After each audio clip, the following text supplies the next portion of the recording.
hari Minggu. Kita kembali beribadah kepada Tuhan di hari Sabat ini. Nah, Lause hari ini ditemani oleh seseorang juga. Siapa dia ya? Lause cari dulu ya orangnya yang mana ya. Mana dia ya?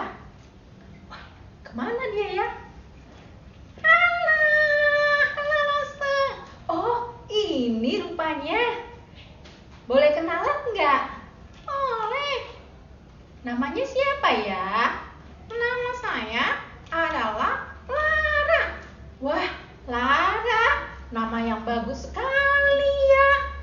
Lara artinya apa sih? Lara itu Lause artinya anak yang ramah dan rendah hati. Wah, bagus sekali namanya ya. Ramah dan rendah hati ya. Adik-adik di rumah juga ramah dan rendah hati loh kayak Lara. Oh iya kan Lause? Iya. Nah, Lara, hari ini kita akan beribadah ya. Kita akan memuji nama Tuhan, kita akan meninggikan nama Tuhan. Nah, kita naikkan satu pujian, Kaulah segalanya.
Tuhan Yesus, kami bersyukur untuk pemeliharaan, untuk penyertaan dan kesehatan yang telah Tuhan berikan di dalam kehidupan kami, Tuhan.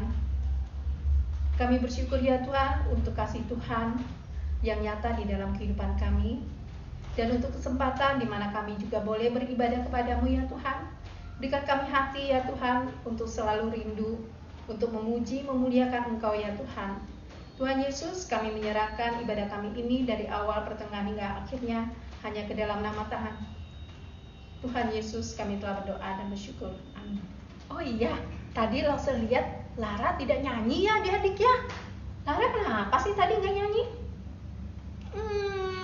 Tadi Lara itu nggak nyanyi karena Lara nggak bisa nyanyi. Loh Lara, kalau nggak bisa nyanyi, belajar untuk memuji Tuhan, walaupun hanya sedikit-sedikit, ya Lara ya. Karena kita harus memberikan hati kita untuk memuji Tuhan. Oh iya Lause, kalau gitu nanti Lara belajar nyanyi ya. Iya Lara, ya Lara kan anak Tuhan. Nah adik-adik, sebentar lagi kita akan memberikan persembahan kepada Tuhan. Mari kita menyiapkan persembahan kita yang akan kita berikan nanti kepada Tuhan ya, pada saat kita nanti sudah kembali ke sekolah minggu. Mari kita nyanyikan satu pujian, Kecaplah dan Lihatlah.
Lara bisa pimpin doa persembahan enggak?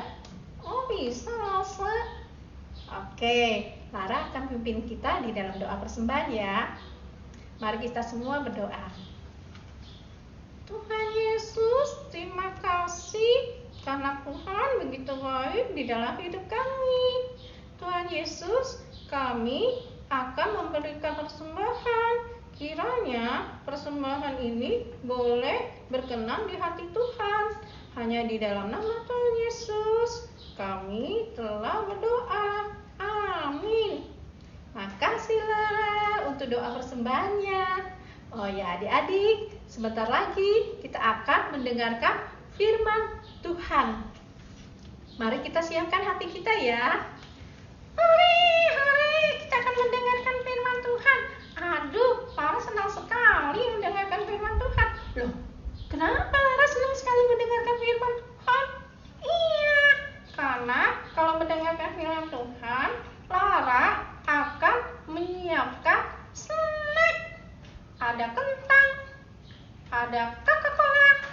Loh, Lara, kok mau dengarkan firman Tuhan yang disediain snack?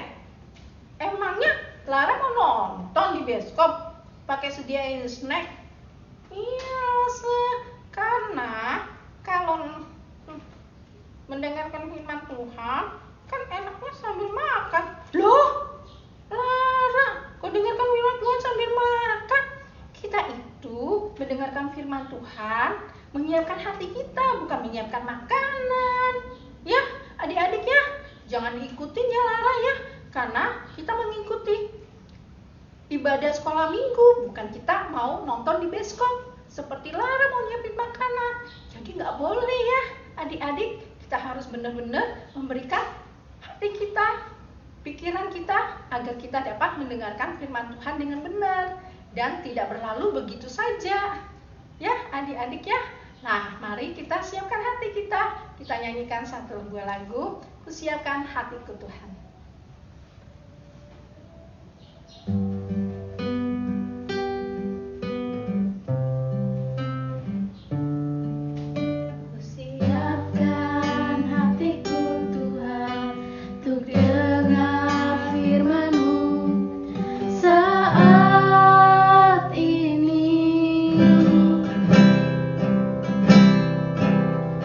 Sujud menyembahmu Tuhan.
Shalom teman-teman yang saya kasih di dalam Tuhan. Tanpa terasa kita sudah masuki minggu-minggu di penghujung tahun 2020. Dan banyak hal yang sudah kita alami, baik suka, duka, maupun hal-hal baru yang boleh kita lakukan di sepanjang tahun ini. Khususnya di tengah pandemi yang kita hadapi, kita biasanya studi harus ke sekolah, sekarang kita lakukan secara online, dan juga setiap hari kita harus menjalankan protokol kesehatan yang dihimbau oleh pemerintah dengan memakai masker, mencuci tangan, dan menjaga jarak. Tetapi satu hal yang paling kita syukuri, bahwa kasih setia Tuhan tidak pernah berubah, penyertaannya selalu ada di dalam kehidupan kita, dan firman-Nya selalu akan menuntun dan memimpin kehidupan kita. Kita akan belajar firman Tuhan hari ini. Mari kita satu dalam doa. Tuhan Allah Bapa kami yang bertata di dalam kerajaan surga, kami patut bersyukur kepadamu di tengah segala perubahan yang terjadi di tahun 2020 ini, di tengah masa pandemi ini yang kami alami. Tapi kami bersyukur kasih setia Tuhan yang terus ada, yang terus menyertai kehidupan kami anak-anak-Mu ini ya Tuhan. Dan kami bersyukur untuk firman-Mu yang Tuhan terus berikan. Dan pada saat ini kami akan belajar akan kebenaran firman-Mu. Tuhan pimpin Roh Kudus yang bekerja di dalam hati kami, di dalam pikiran kami, sehingga kami boleh mengerti kebenaran firman-Mu. Dan kami mau taat, hidup seturut dengan apa yang Tuhan kehendaki. Terima kasih ya Tuhan, kami serahkan waktu-waktu ini, kami menyerahkan hamba-Mu ini juga Tuhan pakai, sehingga apa yang Tuhan kehendaki dan disampaikan. Di dalam nama Tuhan Yesus Tuhan dan Juru Selamat kami yang hidup, kami bisa berdoa. Amin. Teman-teman tahu kan ini hewan apa? Benar, ini kodok teman-teman. Yang sering kita temukan pada saat hujan datang, kita dengar suaranya di halaman rumah kita. Dan juga daging kodok itu enak teman-teman. Ya, jika teman-teman mau tahu, bisa kasih tahu mama kita untuk memasaknya. Seperti yang pernah kita pelajari dan kita baca, kodok termasuk hewan amfibi teman-teman.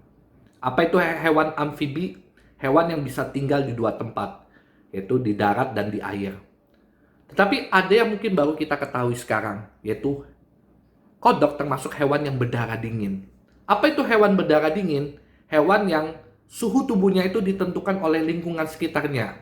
Jikalau dia berada di daerah yang dingin, maka suhu badannya akan menjadi dingin. Tapi sebaliknya, kalau dia ada di daerah yang panas, maka suhu badannya akan berubah menjadi panas, teman-teman. Dalam sebuah artikel yang pernah Lause baca, yang ditulis oleh pendeta Daniel Lukas Lukito, yang berasal dari STT Saat Malang, dia memberikan ilustrasi tentang seekor kodok. Ilustrasi itu menggambarkan seekor kodok yang berada di dalam panci yang berisi air yang dingin, dan panci itu ditaruh di kompor yang menyala. Maka kodok itu akan menikmati, ya, hingga air itu berubah menjadi hangat. Dia pun tidak mengalami apa-apa teman-teman. Tetapi pada saat akhirnya air itu mendidih, apa yang terjadi dengan kodok itu teman-teman? Maka kodok itu akan menjadi kodok rebus, ya, dan siap akhirnya untuk dimasak dan dimakan teman-teman. Ilustrasi tadi mengingatkan kita, pada saat kita merasa nyaman di dalam kehidupan kita, karena segala yang kita butuhkan tersedia, apalagi segala yang kita inginkan kita miliki, itu membuat kita lengah. Dan tanpa sadar, kita dibawa oleh arus dunia untuk meninggalkan Tuhan, untuk semakin jauh dari hadapan Tuhan, dan membuat kita merasa tidak membutuhkan Tuhan lagi.